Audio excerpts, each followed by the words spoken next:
আসসালামু আলাইকুম। মাইলস্টোনে যখন বিমান বিধ্বস্ত হয় এবং আমার ফেসবুক পেজে যখন পোস্ট করি তখন প্রচুর পরিমাণে স্টুডেন্ট অভিভাবকরা জিজ্ঞেস করছিল আসলে কি হয়েছে।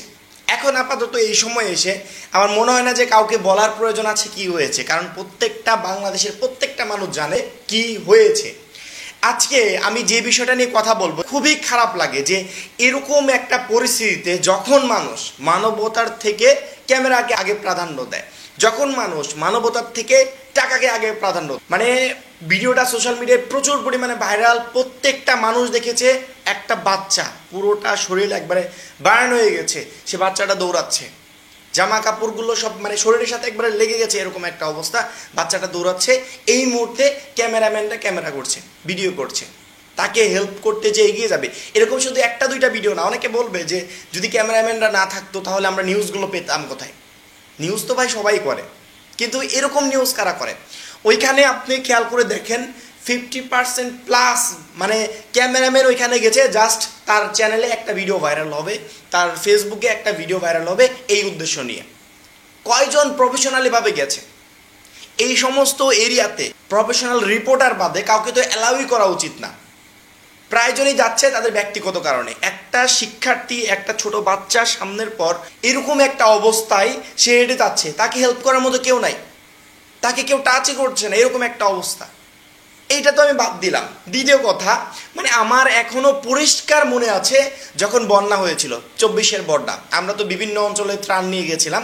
যাওয়ার পরবর্তীতে মানে একটা নৌকা চালক, আমার মনে হয় না যে দিনে সে 500 টাকা ইনকাম করতে পারে কিনা। এমনি সময় আমরা ওই সময় যখন নৌকা ভাড়া করতে যাই, যে নৌকা আমি ভেবেছিলাম যে ওইখানে গেলে হয়তো বা তাদের নিজস্ব এলাকায়, আমরা তো তাদেরকে হেল্প করতে যাচ্ছি, তাদের যে নৌকাগুলো আছে সেগুলো হয়তো আমাদেরকে ফ্রিতে দিবে, আমরা এমনি ত্রাণ বিতরণ করতে পারবো। যার পরবর্তীতে যখন নৌকা চাইলাম যে আমরা খাবারগুলো দিয়ে আসতে চাই, তারা বলে নৌকার ভাড়া 10,000 টাকা, নৌকার ভাড়া 20,000 টাকা। কি একটা অবস্থা! জাস্ট কল্পনা করার বিষয় যে এমনি সময় 500 টাকা ইনকাম করতেই হিমঝিম খেয়ে যায়। আর যখন পরিস্থিতি খারাপ, আমরা তো তাদেরই উপকার করতে গেছিলাম, তারা আমাদের কাছে নৌকা ভাড়া চাচ্ছে 10,000 টাকা, 20,000 টাকা। সেম অবস্থা আজকে।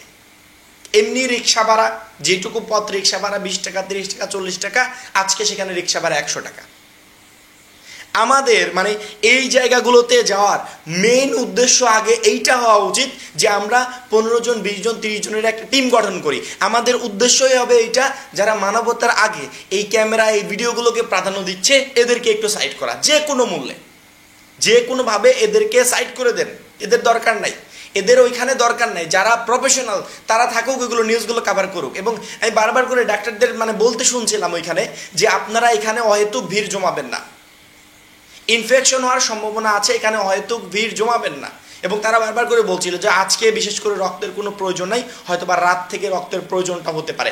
কালকে মানে আমি আমার এই ভিডিওটা যে মুহূর্তে আপনারা দেখছেন, এখন রক্ত দেওয়ার জন্য আপনারা হসপিটালে যেতে পারেন, এখন রক্তের প্রয়োজন হবে প্রচুর পরিমাণে শিক্ষার্থীর। এবং শিক্ষার্থীদের নিহতের যে নিউজটা আমরা আসলে পেয়েছিলাম, এই নিউজটা নিয়ে একটা মানে গুজব ছড়ানো হচ্ছে। গুজব কি?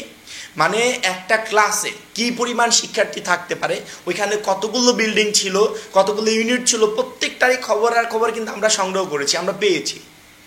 স্কুল ছুটি হয়নি তখন, ক্লাস তখন ছুটি হয়নি, সকল বাচ্চারা ওইখানে ছিল। এইগুলো নিয়েও মানুষ একটা মানে বিভ্রান্তিকর পরিস্থিতি তৈরি করে ফেলেছে।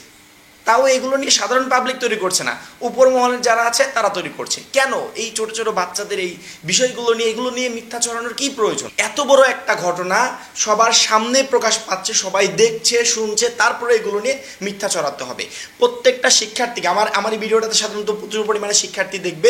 ওইখানে মাইলস্টোনের আশেপাশে যে সমস্ত শিক্ষার্থীরা আছে, এসএসসি পর্যায়ে হোক, এইচএসসি পর্যায়ে হোক, কলেজ ভর্তি হওয়া শিক্ষার্থীরা হোক বা অনার্সের শিক্ষার্থীরা হোক, প্রত্যেককে আমি জাস্ট একটা কথাই বলবো, যদি আশেপাশে কেউ থেকে থাকো এবং ওই জায়গাতে যাও, তোমাদের মেইন উদ্দেশ্য হবে যারা ভিডিও করার উদ্দেশ্যে ক্যামেরা নিয়ে ওই জায়গাগুলোতে উপস্থিত থাকছে, আগে ওদেরকে ওইখান থেকে সরিয়ে ফেলবে।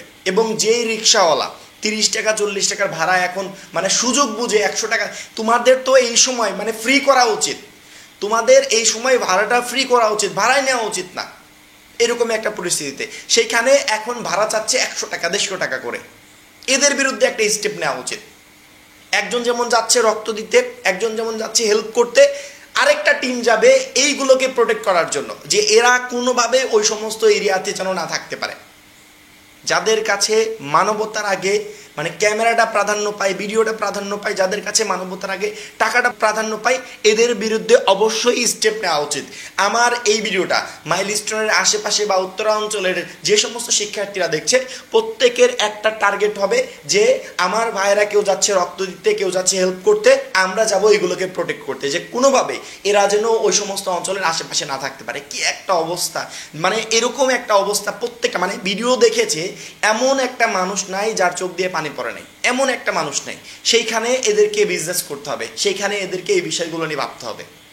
আমি আর আসলে বেশি কিছু বলতে চাই না, জাস্ট আমার একটা মেসেজ দেওয়ার দরকার ছিল যে ওই সমস্ত অঞ্চলে আমাদের অবশ্যই প্রচুর পরিমাণে স্টুডেন্ট আছে, তাদেরকে আমি একটা মেসেজ দিই যে তারা যে কোনোভাবে যেন শিক্ষার্থীদের পাশে দাঁড়ায়, যারা যে কোনোভাবে যেন ওই জায়গাটুকুকে আসলে প্রোটেক্ট করে। আমরা কালকে এবং আজকে আমাদের শিক্ষাক্ষেত্রের সকল কার্যক্রম স্থগিত করেছি, কারণ কি এই মুহূর্তে মানে কেউই নাই ভিডিও বানানোর মতো অবস্থায়, আমাদের দ্বারা পসিবল না যে আমরা অন্য টপিক নিয়ে এখন কথা বলবো।